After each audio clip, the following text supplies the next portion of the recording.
Welcome to On Fire with Carl Jeffers on News Radio 710 Cairo.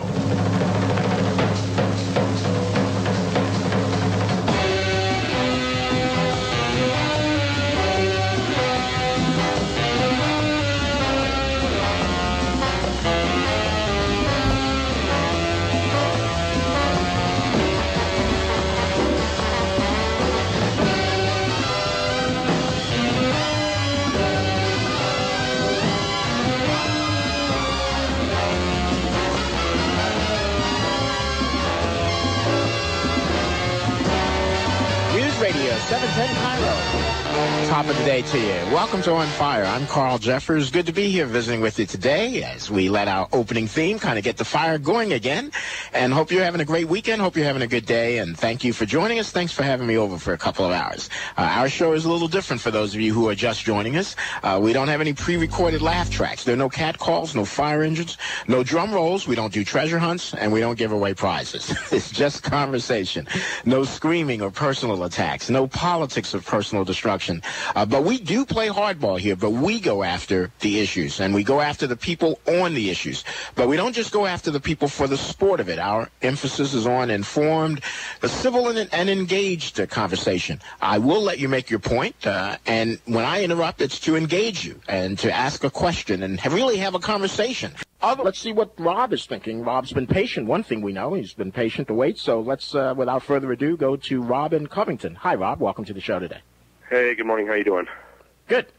I honestly think, sir, and I mean this with no disrespect whatsoever, that you have the view of the Iraqi war, and a lot of people do, gladly are heavily out of proportion.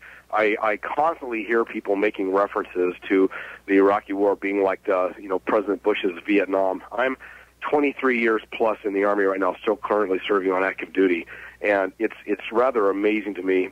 Try and think of it this way. Bear me out here. We have been in Iraq and Afghanistan for how long? A little over 3 years now, right?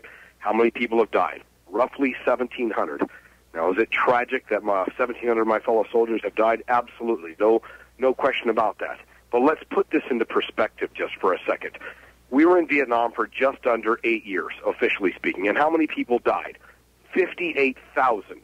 There were weeks during Khe-Sanh when like 300 and 400 a week were coming home dead. Now, what would we have been saying then? Let's get a whole lot worse. How about the Korean War? Mid-1951 to late 1955. How many soldiers died? 110,000 in just under 4 years. Let's get a whole lot worse than that. How about World War II? December 8th, 1941 until August 1945. How many people died? 410,000. Now, let's do the math here for a second, sir. Let's see. 58,000 in 7 years or 1,700 in 3 years. Okay, well, I appreciate that. 10,000 in 4 years. Okay. Yeah, Rob, you made listen. You've made excellent points, Rob, and I'll let you make all those points. No, let me respond to you as quickly and as effectively as I can, given the nature of your statistics and your points. Number one, okay, first of all, I have never said that this was Vietnam. I have never compared Iraq the war to Vietnam. Why? Because I don't need to compare the Iraqi war. Just a second, Rob, I let you finish and make your points, and I didn't interrupt you to make all of the points. You mentioned 3 different wars, so I'm going to respond as best I can.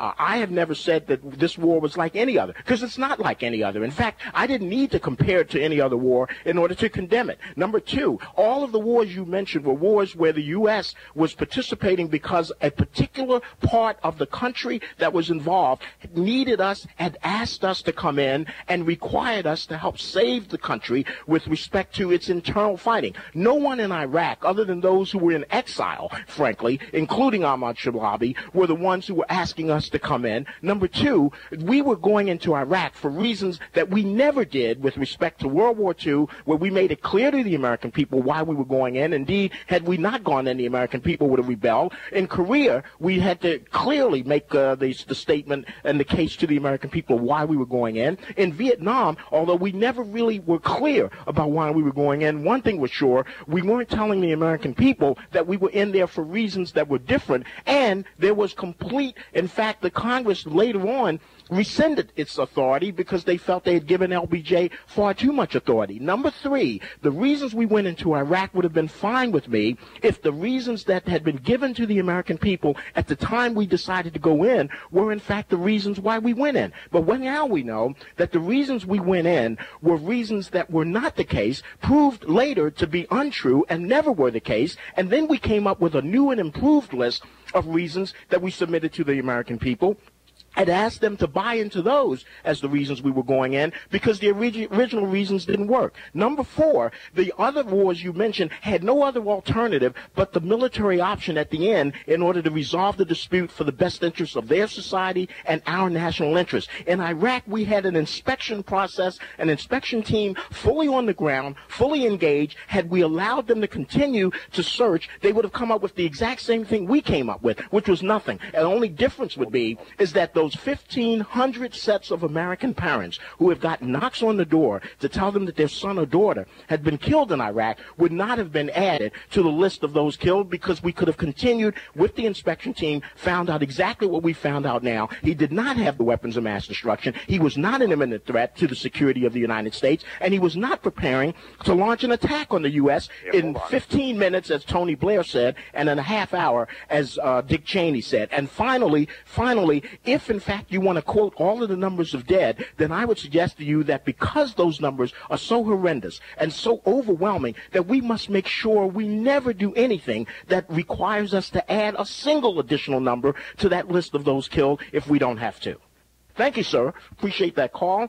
The number is 1-877-710-KIRO, 1-877-710-5476.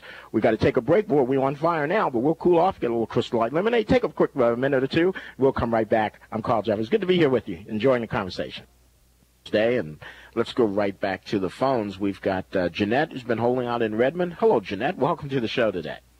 Hello. Hi there. I agree with you that we don't need to demonize people.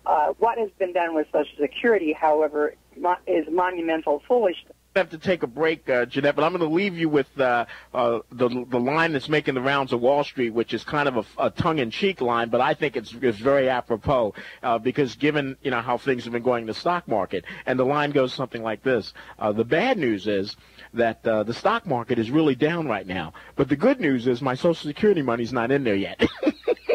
Right to the phones. Jim is in Marysville. Good morning, Jim. Welcome to the show today.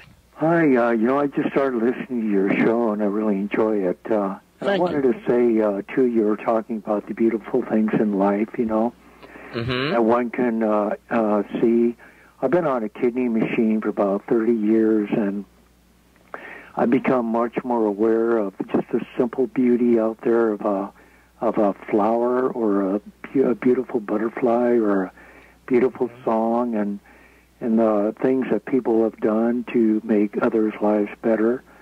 I knew a young lady, for example, who was on a kidney machine, and she was diabetic. She had lost both of her eyes and both of her legs, and she was just living in a situation where, she just barely got by. And she was laying on the sofa one night, and she said, the angels are singing, Jesus is here. She said bye to her mom, and she died. But it's just a beautiful thing to think about, all of the, just filling your lungs with clean, pure air. Feels so good. And I want to tell you, you're kind of rare, I think, to be one to appreciate the things in life that some people take for granted.